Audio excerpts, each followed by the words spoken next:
क्योंकि all over the India एक ही आ रही है और एक ही कोर्स है जो वो करवा रही है। सीट यहाँ पे फिक्स होती है, 55 टोटल सीट्स होती हैं जहाँ तक मुझे याद है। ठीक है, 50-55 सीट्स होती है, कॉम्पिटिशन अच्छा खासा रहता है, कट ऑफ भी हाई जाती है। तो 70 प्लस का आप टारगेट रख के चलिए। ठीक है, तो आपका जब रिजल्ट आएगा तो उसमें इसी प्रकार से मार्क्स दिए रहते हैं उसमें। तो हेलो हाय नमस्कार आप सभी को दोस्तों, कैसे आप सभी? उम्मीद आप सभी बहुत बड़े होंगे। तो काफ़ी लंबे समय के बाद फाइनली हमारी जो RICE 2026 की सीरीज थी वो स्टार्ट हो चुकी है। और अब आपको टाइम टू टाइम, ठीक है, 2026 के RI से जुड़ी सारी अपडेट यहाँ मिलती रहेगी। ठीक है, सबसे पहली बात, जो टाइटल और थंबनेल आपने देख के समझे होंगे, आज का जो हमारा टॉपिक है वो है, जो हमारा एक दो लोगों ने कमेंट भी किया था। ठीक है, कुछ लोगों का कमेंट था कि इस पर एक डिटेल वीडियो आए, जो हमारा RI का BEd MAd इंटीग्रेटेड कोर्स है जो 3 साल का है। तो उसी को मद्देनजर रखते हुए ये हमारा वीडियो है आज का। और इसमें हम A to Z सारी बातें करेंगे कि आखिर ये जो हमारा कोर्स है ये कौन सा RI कराता है, ये कितने साल का है, इसके फायदे नुकसान क्या है। ठीक है, इसके फॉर्म कब आते हैं, एग्जाम कैसे होता है, सारी चीज़ों पे बात करें। एलिजिबिलिटी क्राइटेरिया क्या है, जितनी जितनी इंपॉर्टेंट चीज़ें हो सकती हैं वो सब इसमें हम कवर करेंगे। ठीक है, सबसे पहली बात, ये जो कोर्स है वो कौन सा RI कराता है। तो देखिए, जो भी हमारे 5 RI हैं उनमें से जो एक हमारा RI भोपाल है उसी के द्वारा ही करवाया जाता है, बाकी किसी RI में नहीं होता। ठीक है, अब इसके लिए क्या है, एलिजिबिलिटी की अगर बात करें तो ऑल ओवर द इंडिया, ठीक है, भारत के किसी भी कोने से, किसी भी यूनियन टेरिटरी से अगर आपको, किसी भी स्टेट या यूटी से, तो आप इसके लिए एलिजिबल हो। लेकिन आपके पास PG होना चाहिए 55% अंकों के साथ, 55% मार्क्स के साथ PG है तो आप एलिजिबल हो। इसका फॉर्म जो है वो अप्रैल के लास्ट या मई के मिड तक आ जाते हैं। फॉर्म भरने के बाद आपका एग्जाम होता है, एग्जाम आपका जून तक होता है। ठीक है, तो एग्जाम इसके जून में आपके होंगे।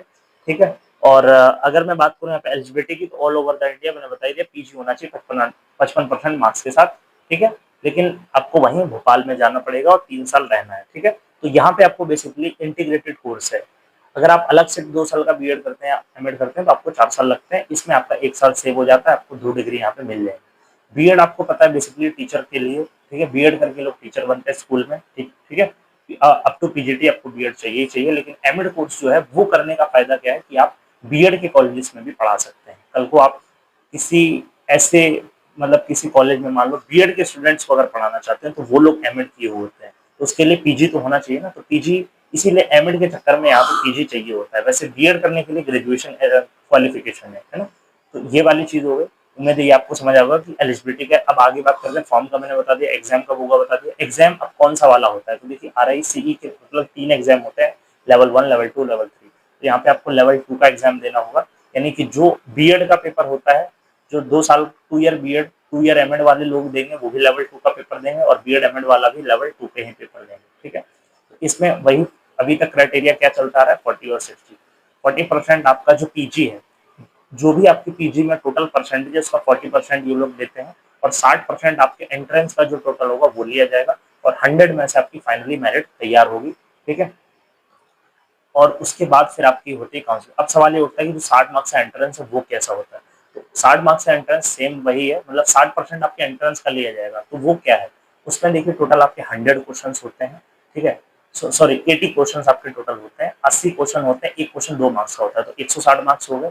160 में से आपके, ठीक है, अब यहाँ पे 3 सब्जेक्ट वहाँ एंट्रेंस में पूछे जाते हैं। एक तो जनरल इंग्लिश वाला पार्ट आता है, रीजनिंग आता है, टीचिंग एप्टीट्यूड आता है।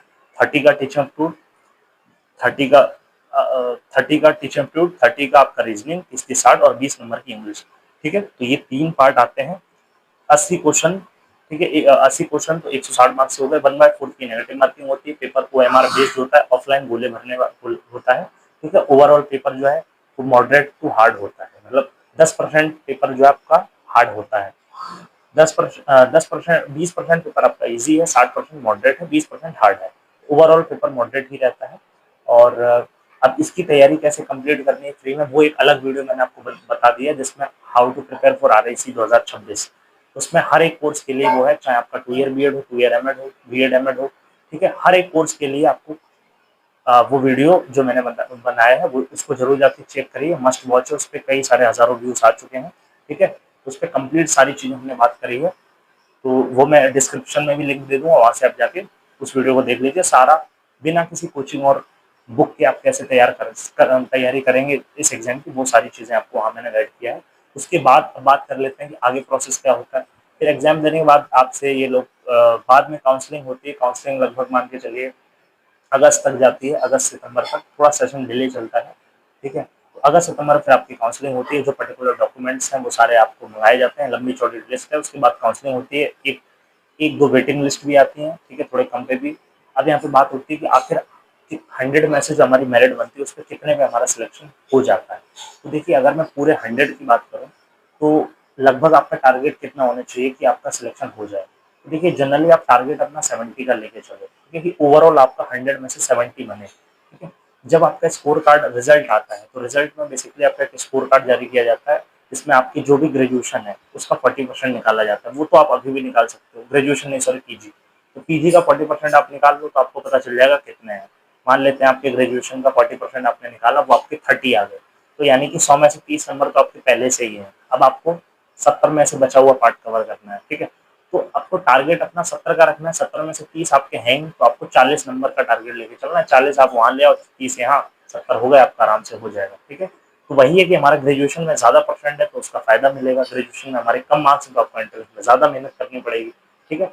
तो आप अपने हिसाब से अपना देखिए, लेकिन ओवरऑल अगर मैं कहूँ तो 70 का टारगेट लेके चलोगे, 70 तो आपके लिए बेस्ट है, इतने पे आपका आराम से एडमिशन हो जाएगा। लेकिन ध्यान रखिए कॉम्पिटिशन इसमें ज्यादा होता है, क्योंकि ऑल ओवर द इंडिया एक ही आ रही है और एक ही कोर्स है जो वो करवा रही है। सीट यहाँ पे फिक्स होती है, 55 टोटल सीट्स होती हैं जहाँ तक मुझे याद है, ठीक है।